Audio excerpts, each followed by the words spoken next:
Yeah, I'll lead off here. I just want to thank everybody for taking time and traveling long distances, some of you, to make it out today. So.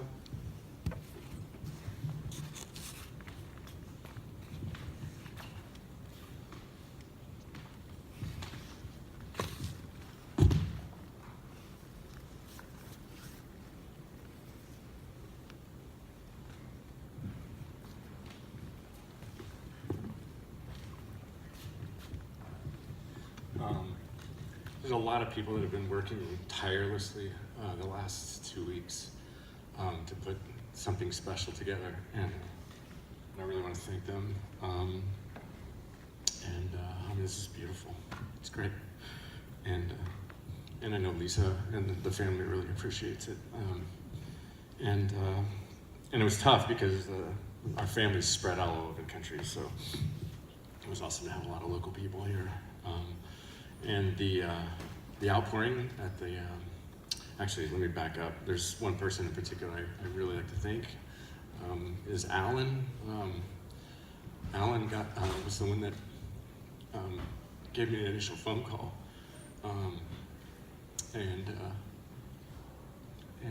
We had just sailed across from the Dominican Republic to Puerto Rico, and literally had just dropped our anchor into a new country. My phone rings, and it's Alan, and he delivered the news that Jay was in trouble, and then I immediately called my sister Lisa, his mother, and that's how we found out. It was from Alan. So I really owe you a debt of gratitude for letting us know and getting the word out to the family so we could mobilize as fast as possible. I really appreciate that, Alan, wherever you are. So yeah, I'm Kevin. I'm Jay's uncle, Lisa's brother,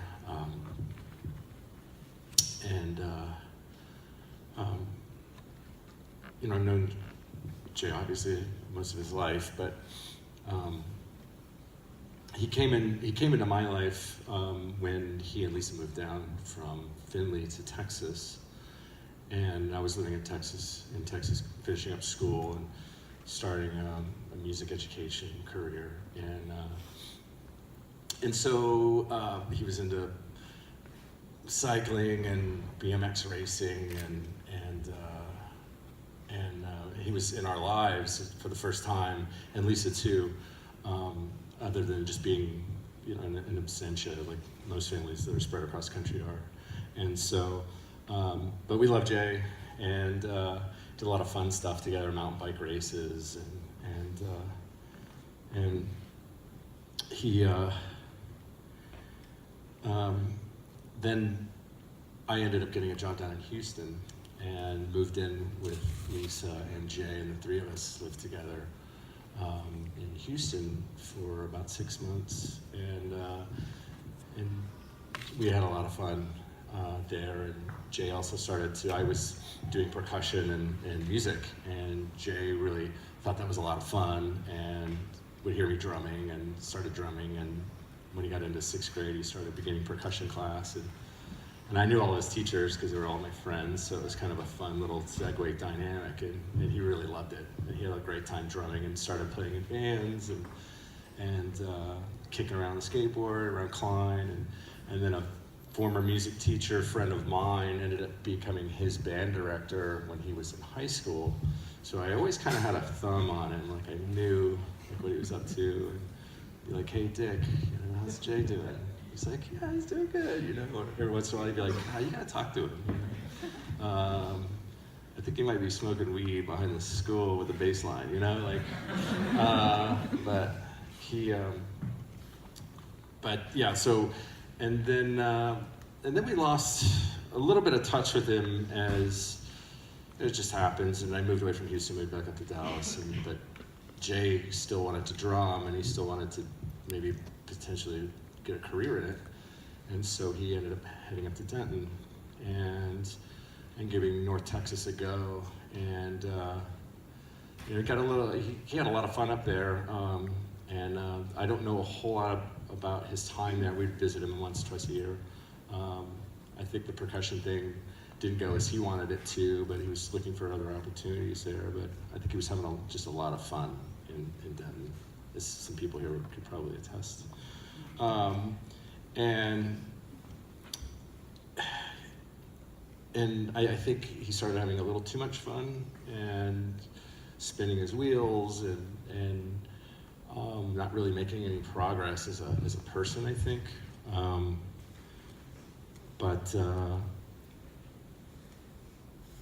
And then we heard some disturbing things about DUI, and then there was a second DUI, and it was like, okay, there's a problem here. But I want to back up just for a split second. I have a pretty loving uncle that was pretty influential in my life when I was growing up, and he was a drummer and super nice guy, really funny musician, and he was super supportive of me, and that meant a lot to me.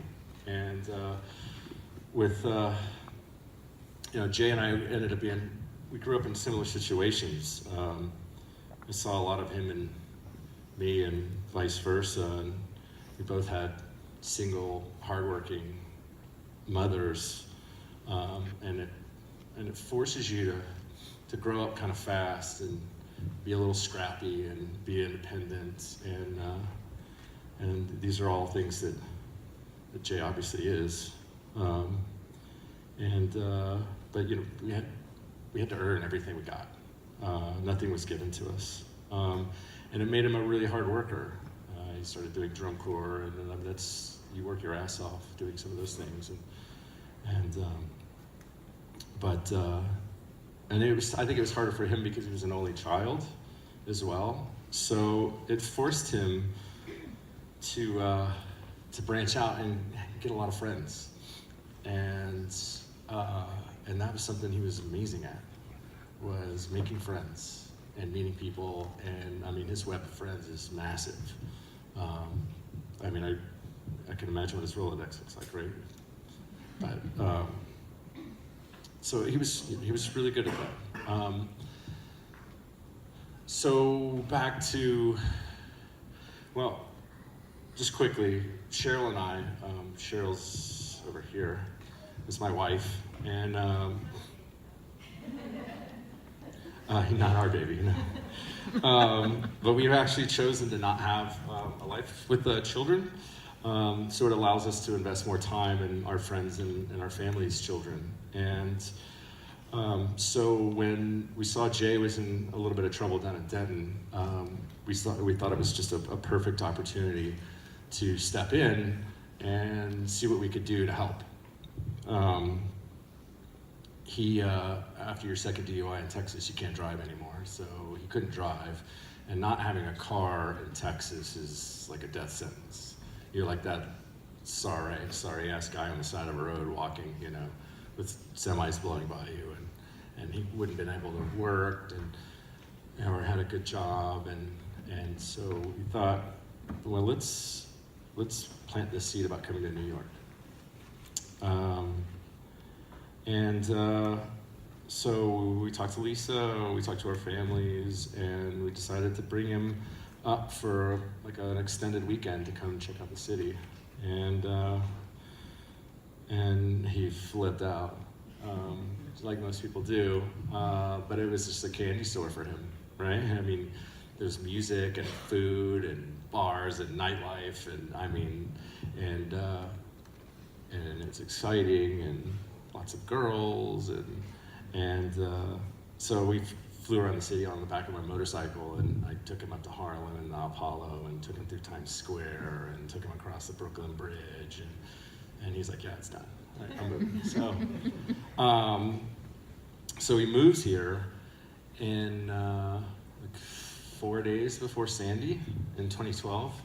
And we were living in Williamsburg, and so he got to come in and experience a calamity, and it turned out to be a lot of fun. We were the only spot in the whole area that still had power and running water, so while everybody else was kind of suffering in the city when knocked out, we were having a great time. So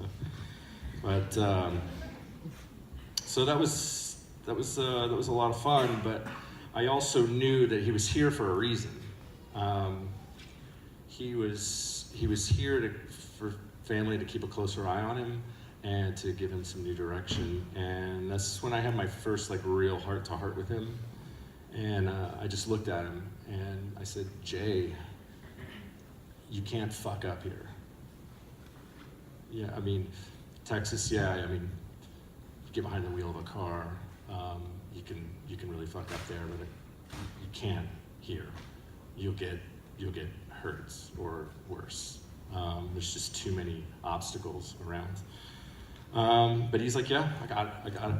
And he looked really frail and sallow, and he had bags under his eyes. He looked pretty unhealthy, and he was really skinny, like the skinniest I've ever seen him. And but he stayed with us and lived with us for a few weeks, and we ate a lot, and we had a lot of fun. And he found a place, a client of 11 Audio, which is a business that I co-own with Matt Shane, who's in here somewhere. One of our clients is Nighthawk, and the owner of Nighthawk has really put together like a pretty amazing, positive group of people together to work at his locations. And I just saw this incubator of like super positive, fun, dynamic people. And I asked Matthew, I said, do you have a job? Or can you do anything for Jay? And he's like, yeah, absolutely. I don't remember how it totally went down, but Jay headed off and then had a job, and all of a sudden he's got his place, and like he hit the ground running, right? And he's got a ton of friends, and things are going like super well. He started interning. One of the things about bringing him to New York was to potentially work for my company and start learning about professional audio. And it's a logical segue from like musicianship, and he really liked it. And so he started interning for us, and he was also around some really smart, motivated people. And so we were really happy. Things were going really well, and exactly like we had envisioned, or if not more so. He was gaining weight and looking healthier, and like he was getting a little bit more buff and muscular. He's like running stairs, and he met a girl, and they had a lot of fun, and also in the meantime he's still having to fulfill his probation requirements from Texas, which I think was 2 years. So once a month he had to go down to Brooklyn whatever jail and scrub inmate toilets. And so he actually had fun with it. He's a twisted kid. He had a lot of fun with it, and then he navigated the New York correctional facility system, and these people just throwing things at him. But he fulfilled it, and got off probation, and he did what he needed to do. So these early years in New York is when we really got to know him. He was always family, and Cheryl would threaten to kick his ass if he ever called her Aunt Cheryl. So then I would say, hey, AC's over there. But he became a close friend of ours, and then started to meet all of our friends, and then integrated into our life with our friends, and vice versa. We met his friends, and he was like a little brother. He's super thoughtful and caring, and we had him over for dinner every week, and we were hanging out on the weekends. He came down to our wedding for New Orleans, so we were pretty tight. I kind of think of those as like the golden years. But my first in-person experience with Jay's illness was at my bachelor party, and he got really sloppy. And we were at this one establishment, it's called Pumps. Some of you here, I'm sure, have been there. But he almost got kicked out, and you got to be pretty slosh to get kicked out of a strip joint. So, and then not long after that, he he got jumped in the hallway of his building and got his ass kicked, I think, for fun. They didn't really rob him, they just kind of beat him up a little bit.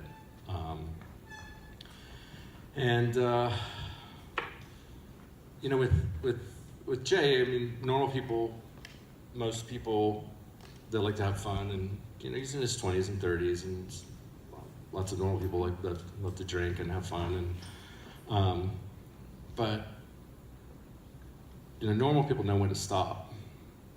They pass out, they puke, they go home, but Jay would just keep going and keep going, and he would still be awake, right? And he would just keep going, and he never wanted the party to stop.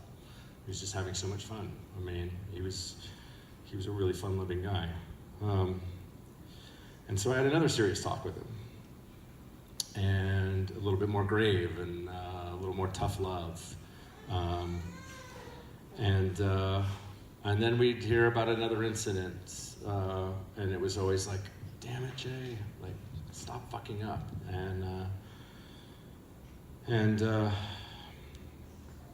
Yeah, and it turned into sort of a cycle.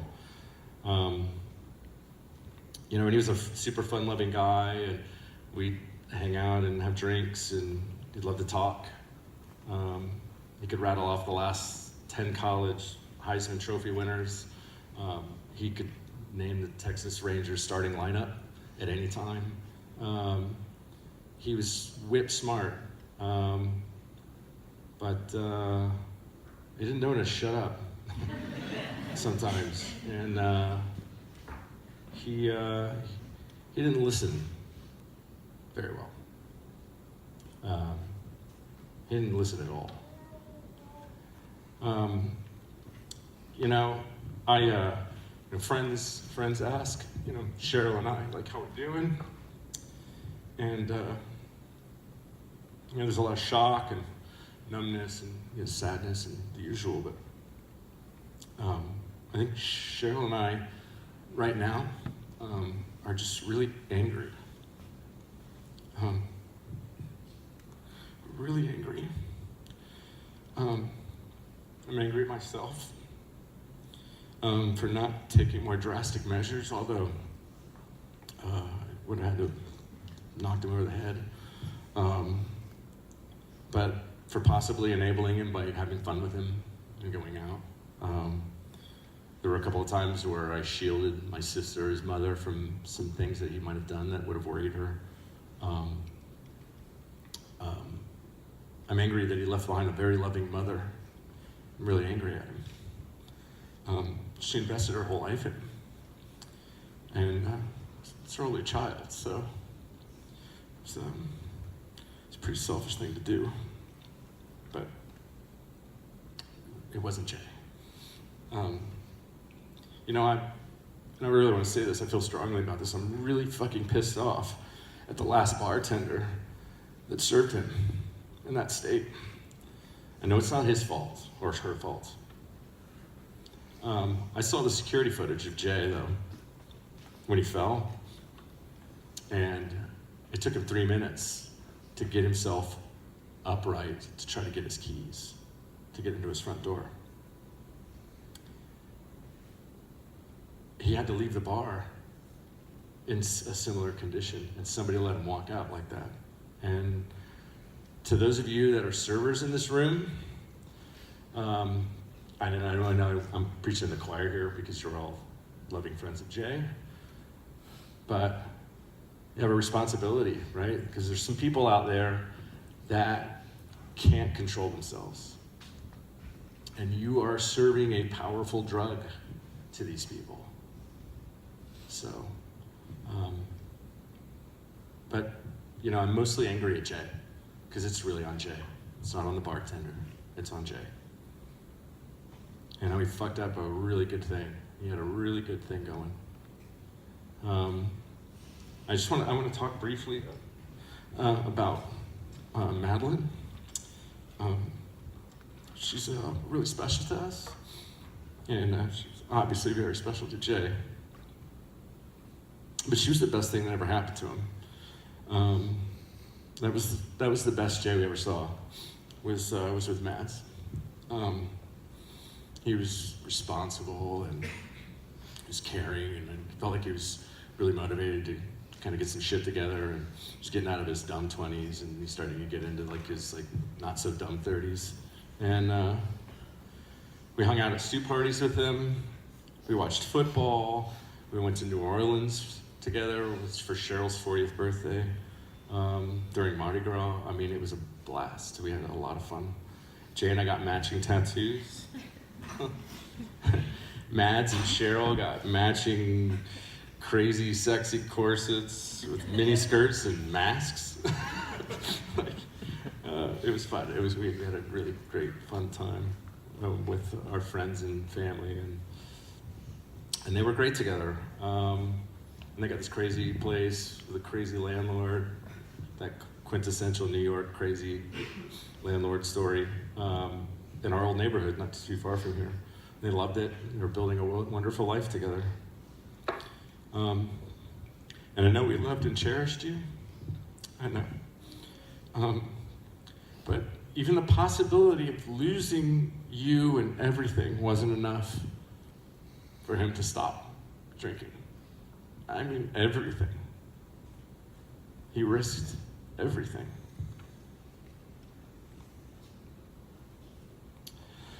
So not long after Cheryl and I returned, we were running the marathon, or Cheryl's running the marathon, sorry, and I don't want to take credit for that. It's really fucking hard. But we ended up with, we got a phone call while we were here in the city about another episode where Jay went to the hospital, and this time he really got his ass kicked, and they really went for his face, and it was pretty bad. And that was enough, right? That was enough for Madeline, and it all kind of came crashing down for him. And I'm very proud of her for doing what she did. It was the right thing to do, and we supported her in it. And then we said it again. We were like, damn it, Jay. God damn it. And he was devastated, obviously. He was devastated. And we thought he hit rock bottom. We were convinced that he hit bottom. We hoped he hit bottom. He slowly pulled himself out of that darkness. He was a pretty resilient guy. Found another apartment, buried himself in work, probably ignored a lot of it, a lot of the pain he was going through. He made himself available anytime for 11 Audio, so he was working nonstop for us. We were sending him all over the country, LA, Boston, San Francisco, DC. He was starting to travel a lot, and he was making some good money, and really got the travel bug, and he got a passport. And for the first time in his life, he left the country and flew to the Bahamas to see Cheryl and I on our boat. And we had 10 magical days with him. It was so fun. And it was really healthy for him, too, to just sort of get out, detox, literally and figuratively. And it was a really special time. And it was put him on his track to healing and recovery. But he really loved coming out to the boat. And 2 days before he fell for the last time, Jay and I discussed him coming to Puerto Rico, which is where we are right now, to escape the cold. I congratulated him on earning a well-deserved, got a raise or rate increase with us for 11 Audio. This is 2 days before. He texted us wishing us a safe passage, and he was super caring. I'm going to try to move along here. I'm kind of taking up some time, but I was pretty hard on Jay. He didn't respond to subtlety at all, and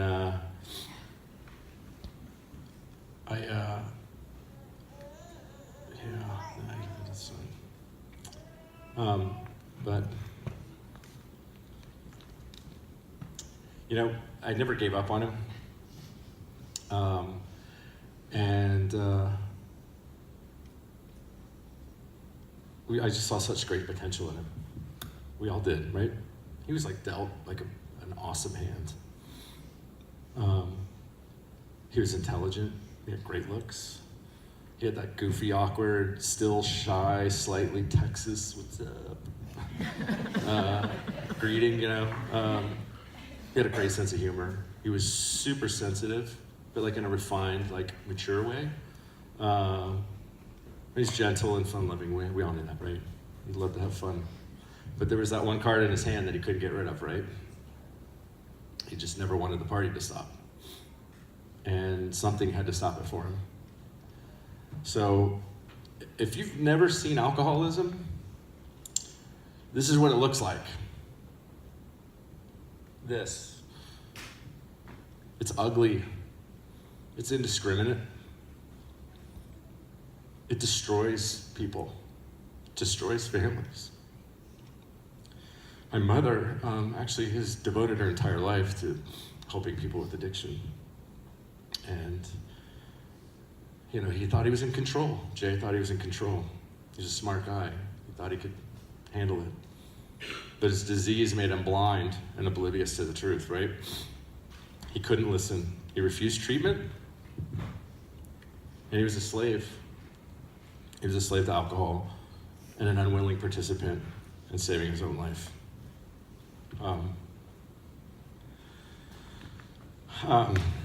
You know, I know Jay wanted to be relevant and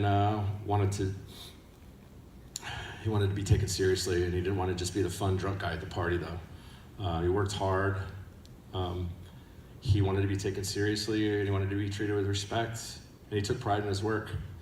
When I was arranging the transportation and processing of his body from the medical examiner to the crematorium, they asked me a lot of questions. And one was for the death certificates, and they asked me his occupation, and I stopped. And then I said, I was a sound engineer. He earned it. So I say this to you, Jay. Wherever your newly released energy is in this universe, your Aunt Cheryl and I feel very fortunate to have had the last 6 close years with you. With family, with friends. As a dear friend recently told me, those are the times that matter. Nothing else does. So, the party's over, Jay. And we're gonna miss you. I'm gonna miss you. My nephew, little kid brother, you're my friend. You know, I know Jay had plans for Puerto Rico, so we're gonna follow through with that, and we're still gonna fly his ass down there. It's in a box, but we're gonna leave a part of him wherever we go, and toast to the sunset of his life. Miss you, Jay.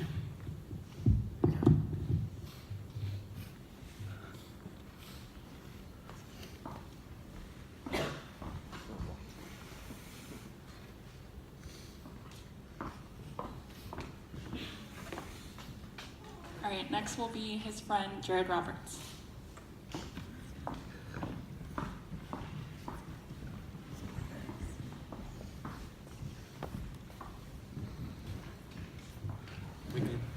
Am I good? There we go. I wrote this down because I didn't think I could freestyle this one.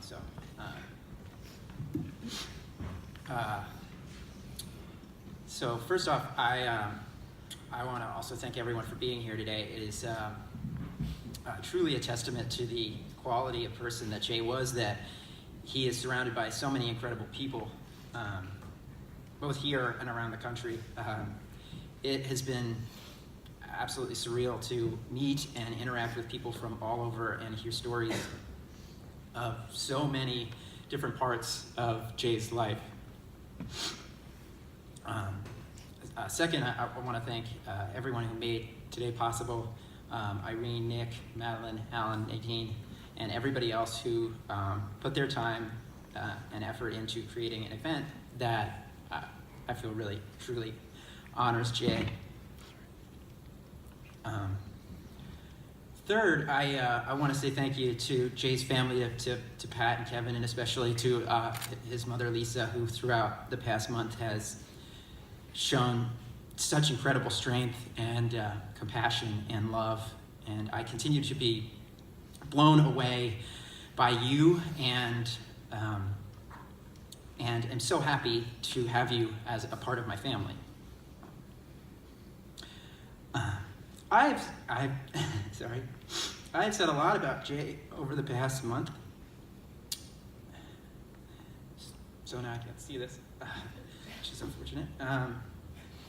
I have said a lot about Jay over the past month. I've talked about what he meant to me and to my family and to his friends.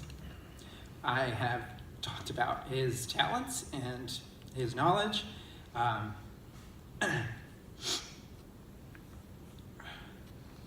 The wild times and the quiet ones. We have sat around and told tales that will only continue to get taller as the years go on. And we have marveled at the incredible life that he led. But there's one thing left that I wanted to say about Jay.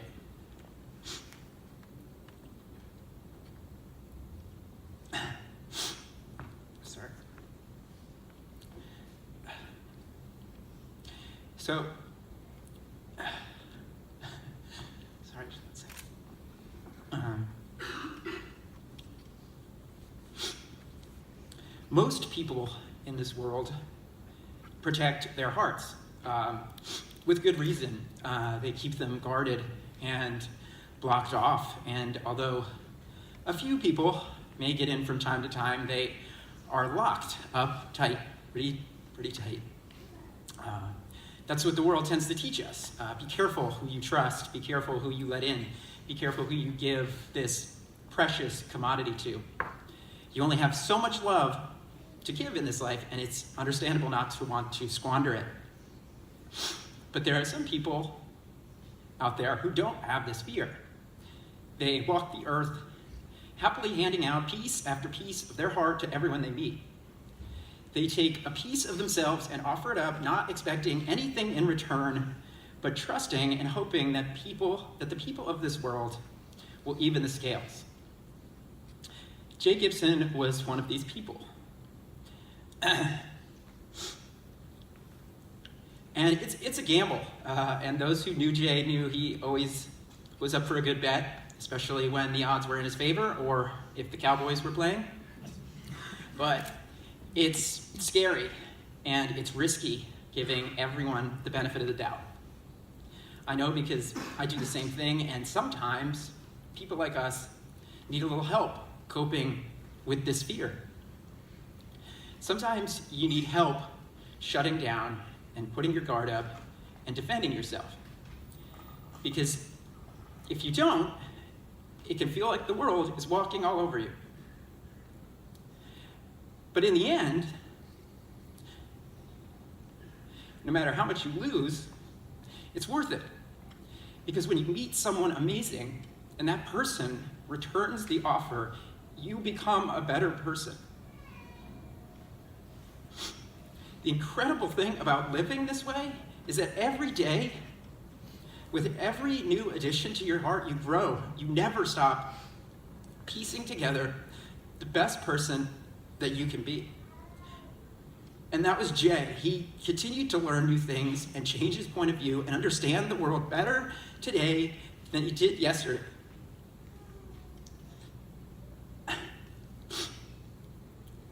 All of us have given Jay a piece of ourselves. And that makes this hard. Because it's scary knowing that there is a piece of our hearts that we can't get back. But because Jay lived the way he did, he paid us back tenfold. We were always the winners in this game because Jay was willing to lose if it meant making other people's lives better. So, with that, I will simply say the biggest thank you goes to Jay, because we all have bigger, fuller hearts for having known him.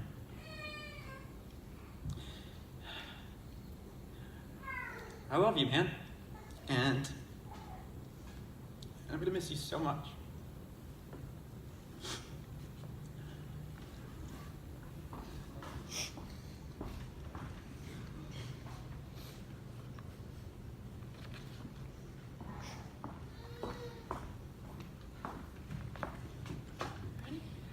All right, next will be Madeline Parsons.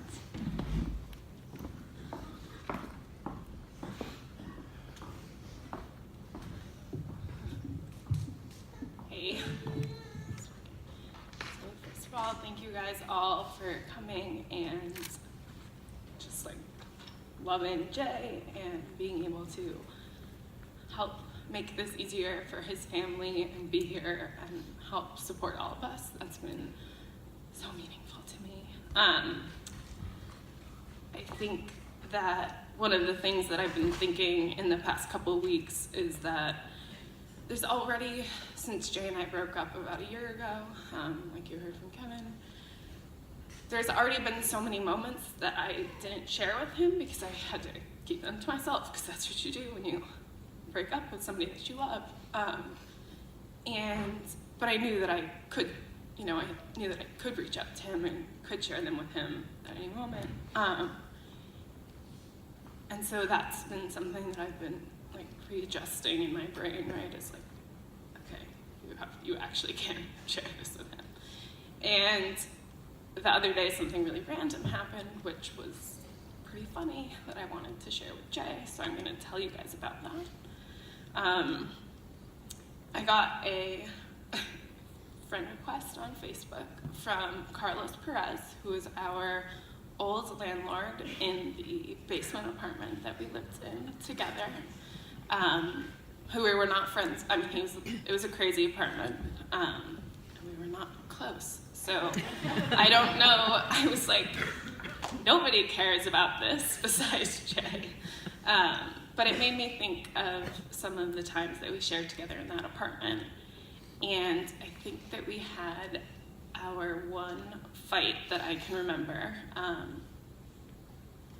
We didn't fight a lot besides the obvious issues. Everything that we fought about was his drinking and how I wanted him to be the best that he could be. And so the fight that we had in that apartment stands out to me because it was just a normal fight. And it was when we were wallpapering the bathroom. I don't know if you guys have ever hung wallpaper before, but it's hard. And we had already done a lot of work in that apartment together. It was like mustard yellow when we moved in, and he had to repaint it white like 6 coats just to get it to cover. We had like ripped out the rug. We had done in the bedroom, because it smelled like pee. We had done like a lot of different things, and I don't think that either of us thought that wallpapering the bathroom was going to be all that difficult. But it turns out that when you stuck both of us in the bathroom with a stepladder, it really wasn't that easy. And when we started out, Jay said to me, like, this is your thing. Because it was, like, I was working for the wallpaper company. So he was like, this is your thing, take the lead, like, just, let's get this done. And about 10 minutes in, he looked at me and he was like, if you tell me what to do one more time, I'm done. I was like, okay. It really didn't go that smoothly. Like, we kept ripping the paper and like having to like repatch it together, sort of. He didn't actually leave the wallpaper. Like, I think he took a walk at one point, but came back, we finished. And then at the end of it, the wallpaper was up, and it had like weird bumps and whatever, but we just kind of like hung a picture over the worst part, and it was fine. I'm not totally sure how I was gonna end speaking to you today, so I thought that I would read the poem that I put in the program. This poem has sort of always reminded me of Jay. I came across it when I was putting a book together in school, and it was sort of like at the start of when we started dating. So I will read that to you now. It's by Charles Bukowski, and it's called Cut While Shaving. It's never quite right, he said, the way people look, the way the music sounds, the way the words are written. It's never quite right, he said, all the things we are taught, all the loves we chase, all the deaths we die, all the lives we live. They are never quite right. They are hardly close to right. These lives we live, one after the other, piled there as history. The waste of the species, the crushing of the light, and the way it's not quite right. It's hardly right at all, he said. Don't I know it, I answered. I walked away from the mirror. It was morning, it was afternoon, it was night. Nothing changed. It was locked in place. Something flashed, something broke, something remained. I walked down the stairway and into it.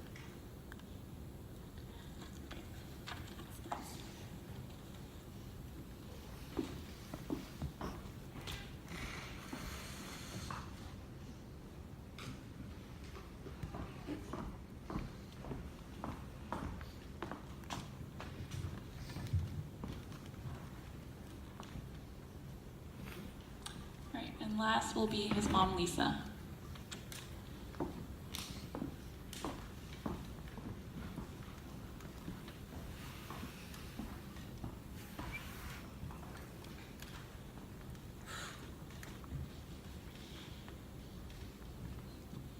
I'll just say first that I had asked to be first in the program because I thought I might not be able to finish and I would get a chance to come back. But since I'm notoriously late and unprepared, I was a little frazzled, so I asked to be lowered in the things, to be lowered in the order. So this is my shot, and I'm gonna do it. And I had a plan for what I was gonna say today. I was working with Nadine and Irene and Madeline for about a week trying to put together a bio for Jay for the program to kind of share with his friends kind of what that I know kind of was behind the Jay that you know. Something that I could share maybe that you didn't know. And I've had so many people come and compliment me on my parenting and at how loving and wonderful he was. And I'm here to say that I tried my best, but I can't take credit for it.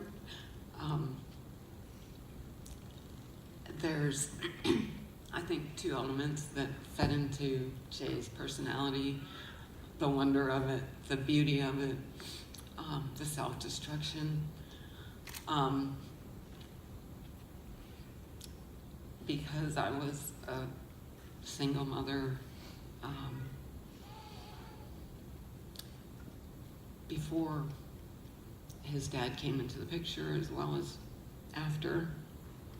I don't know how many of you know that Pat, who many of you met when he was in hospital, Pat was here for the 2 weeks, pretty much the duration. He's a wonderful guy.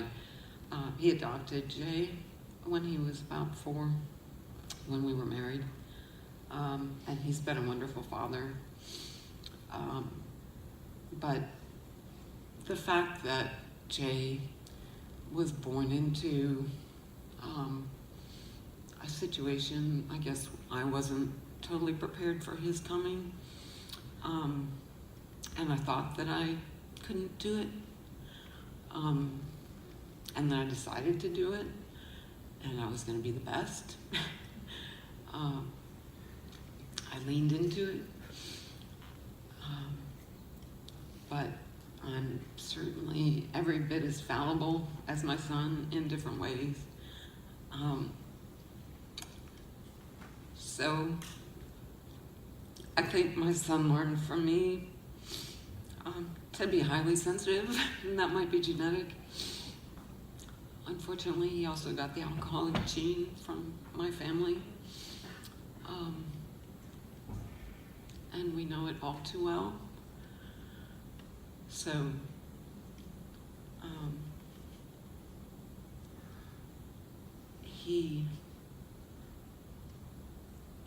Jay had a lot of people who loved him throughout his life. And I struggled and struggled to try and put that into something that would fit in a program and not be like, I would throw it on the side of, no, I'll say that, and I'll write this and say this, and it just wasn't working. So I'm not gonna, I was as unprepared enough today to not have anything in front of me to read, which is a good thing because that is usually a recipe for disaster. But I'm not gonna go through his life in chronology.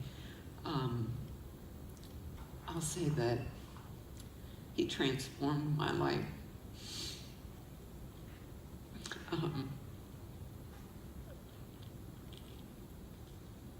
Loving him was the best thing that I've ever experienced and done.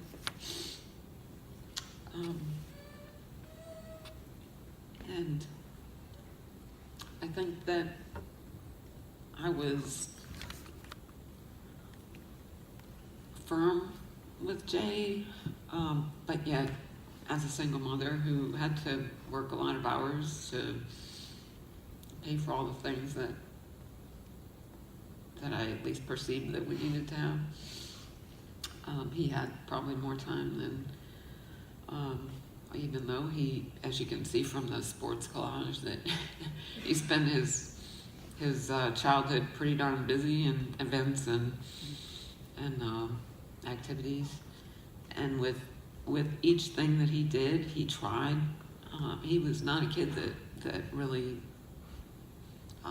he may have appeared like he wasn't really putting 100% in all the time, but he was the one that went home and studied. He might have been in Little League, but he was studying college players and pro players and how to play the game. And so the encyclopedia of knowledge that he brought to you all came because he played all those sports on that collage. And I wanted to bring that collage to you just as a demonstration of the range of what, he tried. He put his best into all of those things, even though he would not like people to know that he did. And he put his best into all of us. He was a people pleaser, but he was a genuine people pleaser. And I think a lot of us that are people pleasers are genuine. I don't think anybody gets that label for nothing. But he did it because he truly wanted to make people happy. And that's why he was such a good server, and all of the various jobs that he had in the service industry. I think he prided himself in doing a good job, and he prided himself into doing a good job in learning sound. And he was not a good academic. He was in, I think I put it in the bio at one point, he was kind of a hunter-gatherer in the farmer academic world. So he was a smart kid, but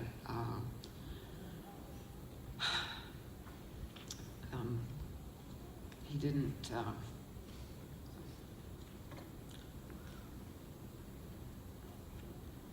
he shot from the hip, and he was really excited to do the audio career that Kevin brought him here to do. And he wanted more than anything to do well, to achieve, for Kevin and Cheryl to be proud of him.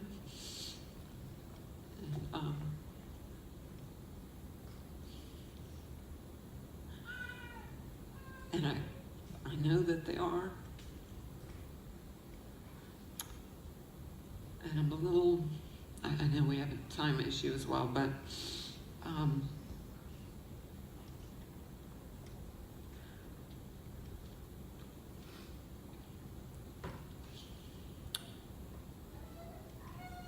this room is a testament to the person that Jay was. And there's another room this big of people in Denton where he lived for 10 years who are also really excited to pay tribute to him. And there are people in Massachusetts, albeit a smaller group because it's been 30 years since he lived there, that paid tribute to him last weekend. Pat's family, his dad is in Ohio, and they're all coming to his house this weekend, and which is why he can't be here today. But the hundreds and hundreds of people that love this, my son, are just a demonstration to how genuine he was and how loving. And anybody that was close to him knew his struggles. Might not have known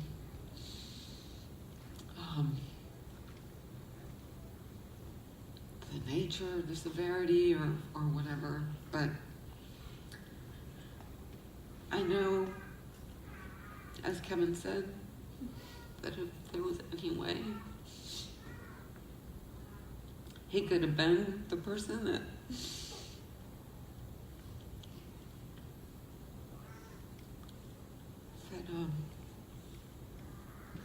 we all knew that he could be, he would have. And although I think, he definitely would have done that for you, Madeline, I know. The problem is you can't do it for somebody else.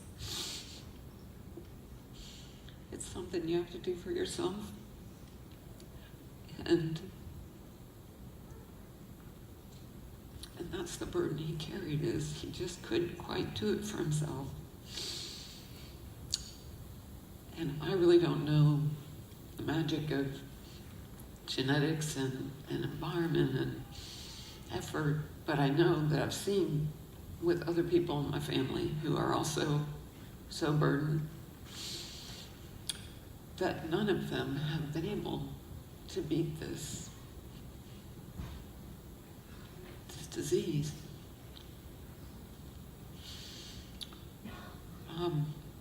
They haven't necessarily died early like Jay.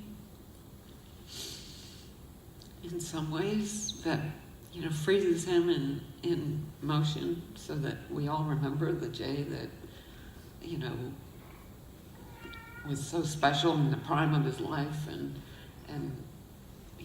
maybe before subsequent mistakes could have waned that feeling.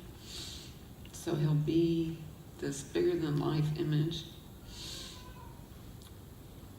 But I think he deserves to be a bigger than life image. I love Jay.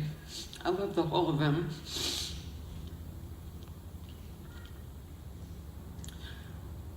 And certainly I feel, as a parent, some of what I did taught him good things that made him be a good friend, but what doesn't kill you makes you stronger. And Jay lived through hardship. And that was a big part of his heart. So just understand that I'm proud of my son. I won't take credit.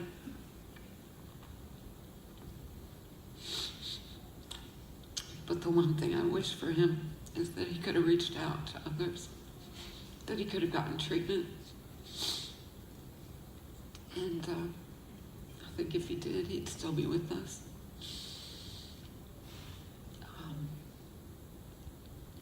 I share Kevin's anger. I share it probably not as much with Jay because I've kind of I've worried about Jay in my life, and Jay's had an alcohol problem for a long time, and I've worried about that, and I've speculated about how it would come to pass, that how it would metastasize in his life. And really, I'm grateful that that his body decided that his brain injury was too much, that we didn't have to go through months and waiting for him to wake up or wondering what he was going to be when he did wake up, that he didn't have to go through a lifetime of living in an institution, not being aware around him. And I'll just say that I worried so much in the hospital because we all know that we don't want to be a vegetable in an institution somewhere, but our families and ourselves, we really don't get that opportunity. It's not like, I mean, you can do the paperwork to make sure somebody unplugs you at that time, but when you're making life or death choices about your care or your family you really don't know what that outcome is going to be. You might make a choice that could end up that you're partially handicapped, which there's a lot of people who live fulfilling lives who are partially handicapped, but maybe it's more than that. Maybe you're in an institution and you're not aware of your surroundings and you can't love and be loved. Well, Jay was loved, and he loved. And I'm so grateful that we didn't have to make some kind of decision that put him in a position that was less than.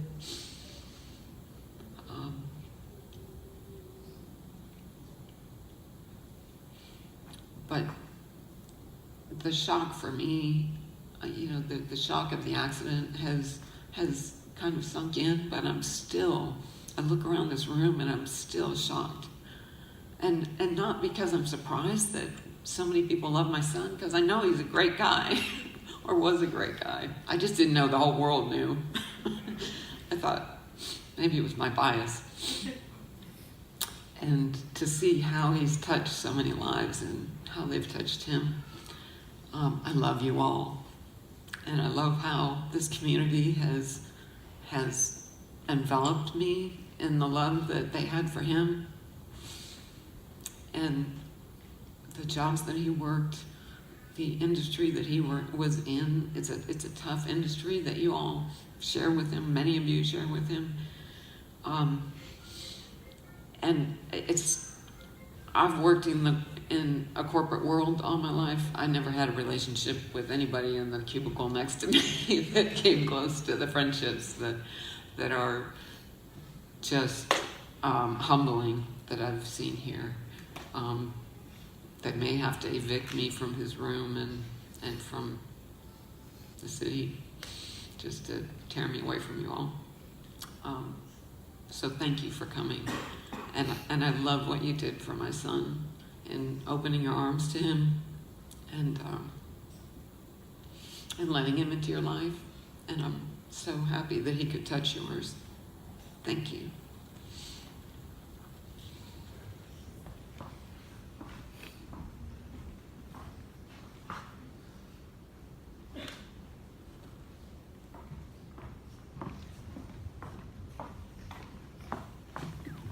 All right, the mic is open for anybody who would like to share or contribute. Be open for about the next 30 minutes, but feel free to enjoy some food and talk amongst yourselves, and the mic will be open. And I'll loop back when it's not.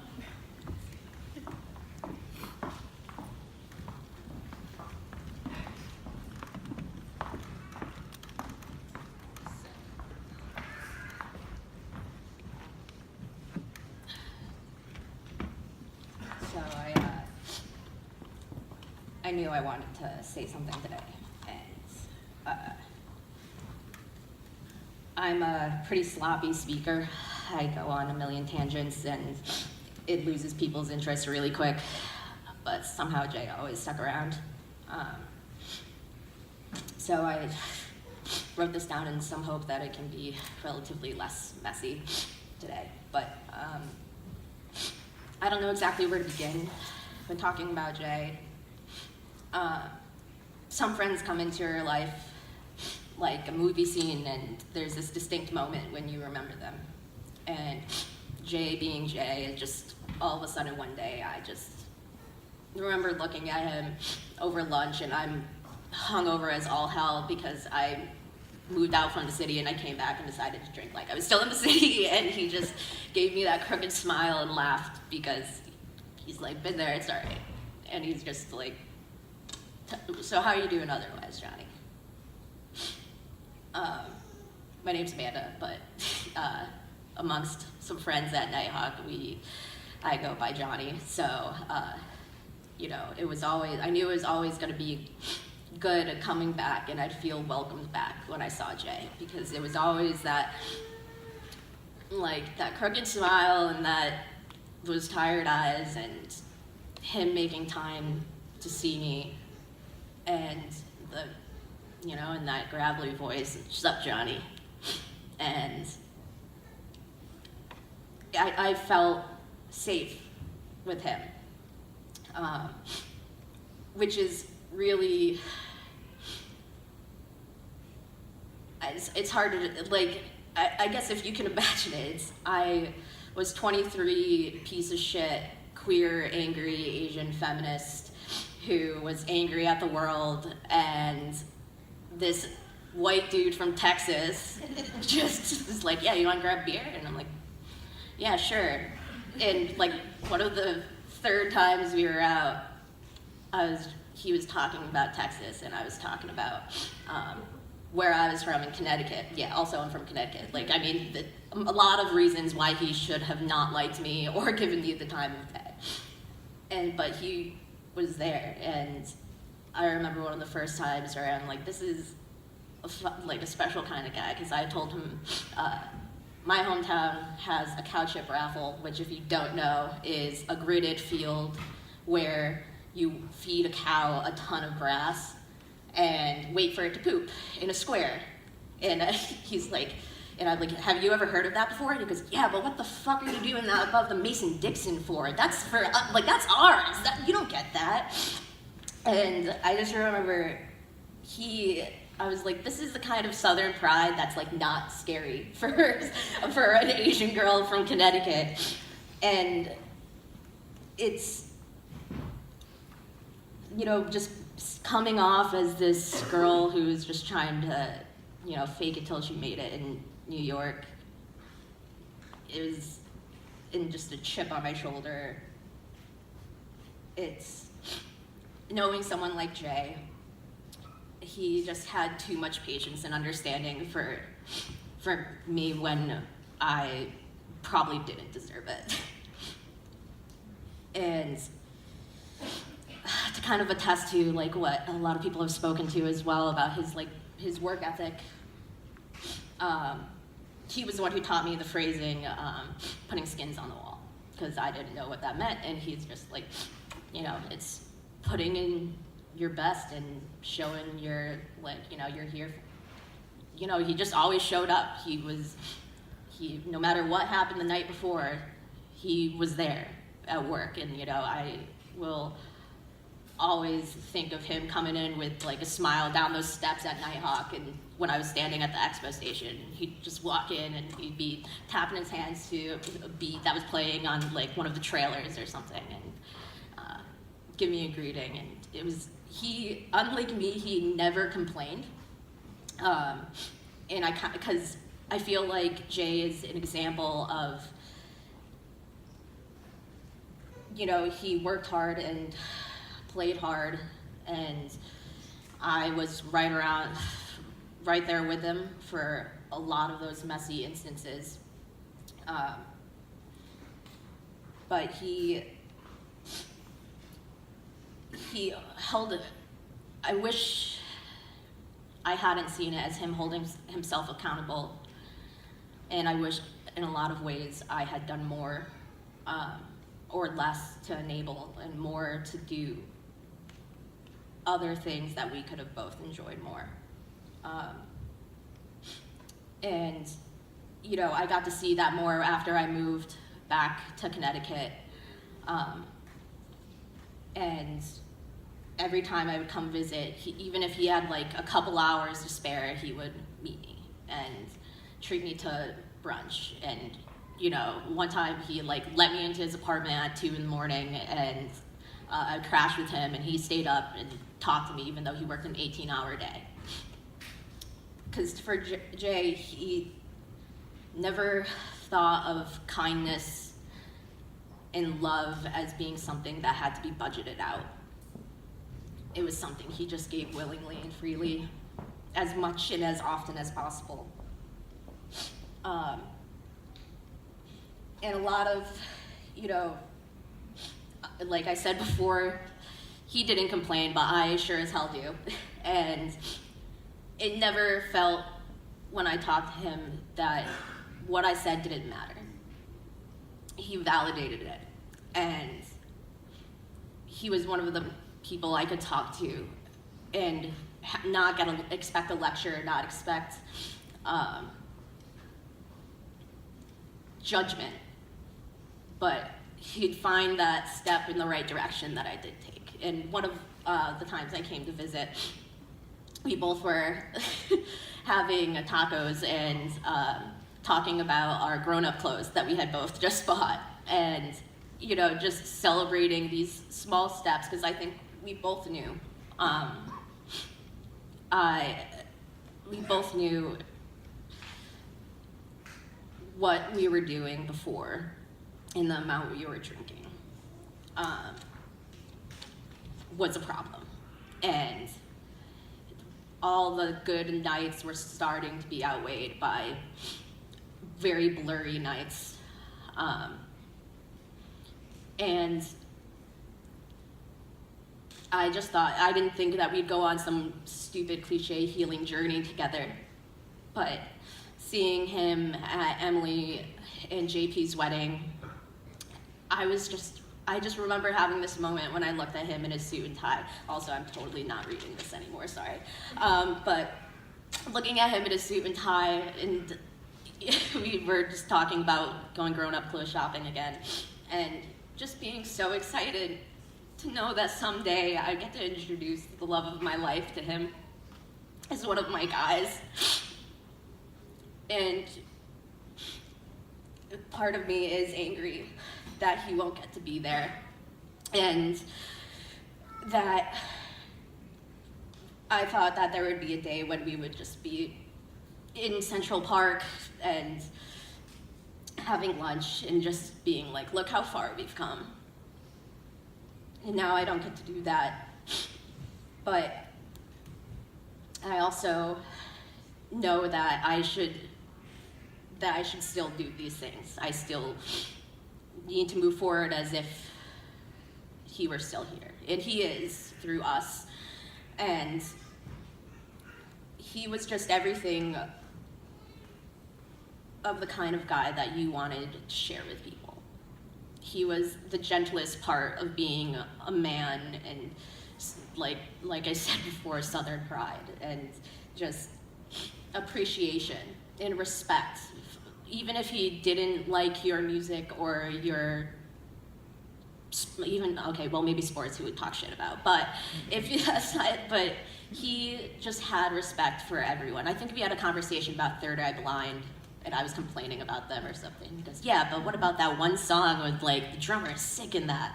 And I was just like, in that moment, I'm like, yeah, like, why waste the energy hating on something when you can just appreciate it. But something else I'll always kind of remember about Jay and try and commit things to memory that I appreciate about him were his hands. And as I wrote this, I could imagine Jay literally just being like, Johnny, this is getting kind of gay. And I'm just like, all right, well, no hetero, Jay, but I will always remember your hands. Because I don't always make eye contact when talking to people, and I just always remember how he gestured with his hands and how big and like manly they were, and typically busted up from work, and he was like always losing a fingernail at some point, and it was gross, but but I loved them because if they weren't working, if they weren't creating something, if they weren't doing anything, he would always pat his hands like just waiting around and some rhythm of some song that he had stuck in his head. And I think that's, as I was listening to Tom Petty on my way here, I was thinking of just all what Jay brought to my life was almost like a rhythm to the monotony of what I was doing and just existing, and instead just brought so much more. And somewhere along the line, I was able to kind of create a melody to go along with it, if you will. And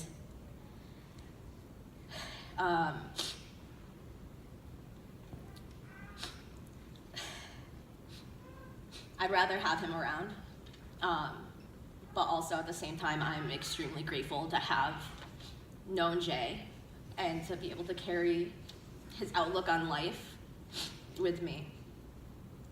And when I had initially driven down here, which, well, it's an Asian driving through New York, and so it's like, it was not good. It was very stressful.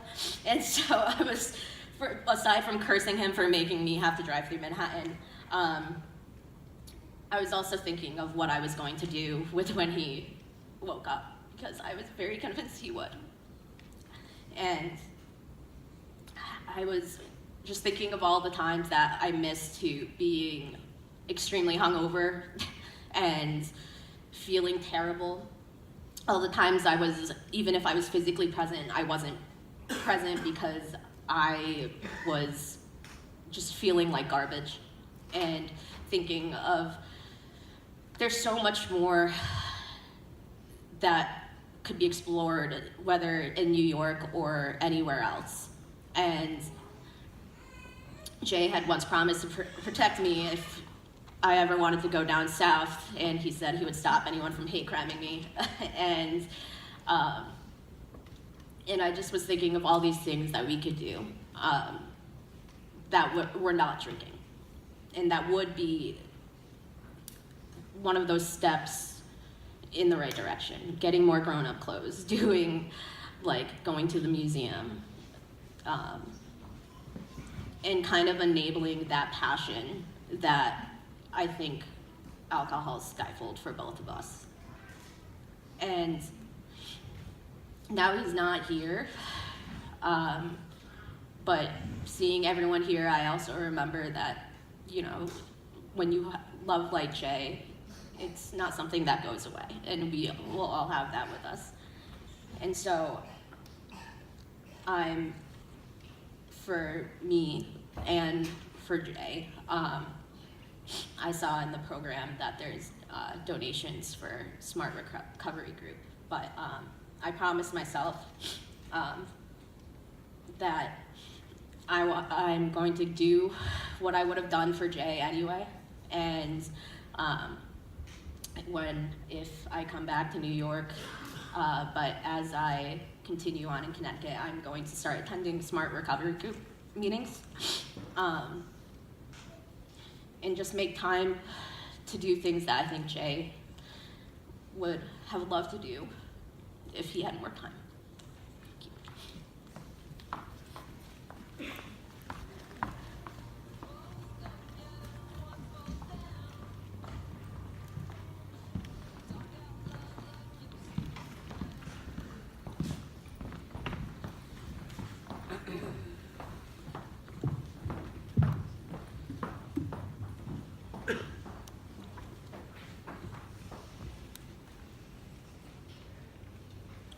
then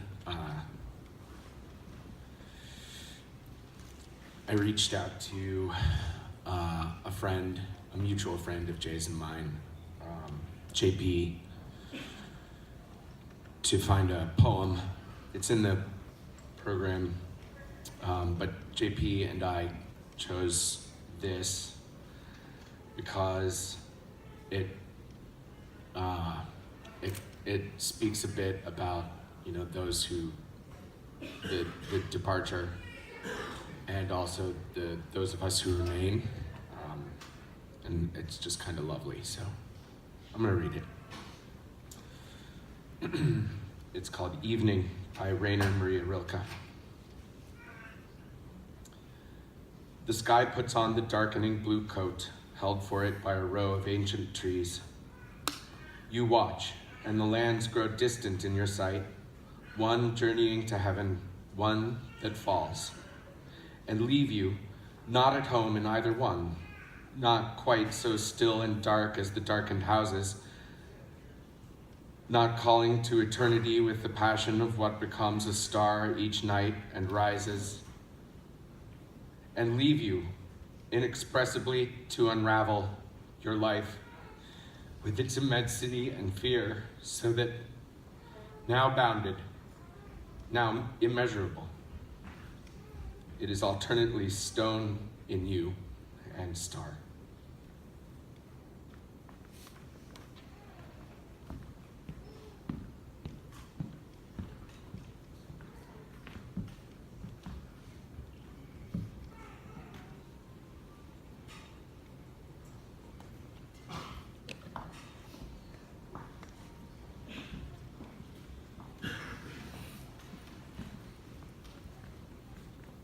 I just want to thank you, Amanda, for saying that you're actually going to take action in your own life, because I think that just is, it's very moving. And I also wanted to pass along an email that I got. I had inquired with Smart Recovery about, you know, Facebook, and was Facebook getting a piece of, you know, we weren't able to donate through Facebook and designate Jay's memory.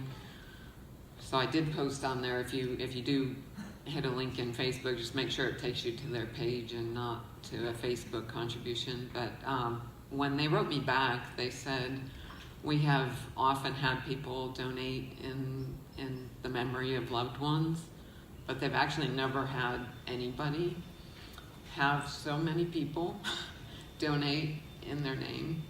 So Jay is going down in history as the most in-memory donations to Smart Recovery. So I just wanted to thank everybody for that too.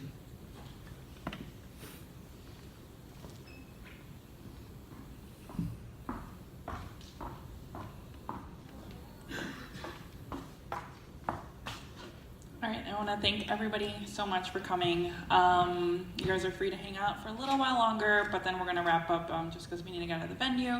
A few notes from my end. There is a guest book on the front table if you guys would like to sign.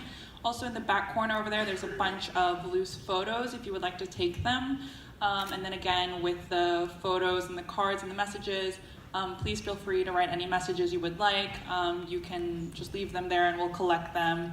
At 5 o'clock, Sidecar is going to open their bar if you guys want a place to gather after here. And did I forget anything? All right, thank you so much.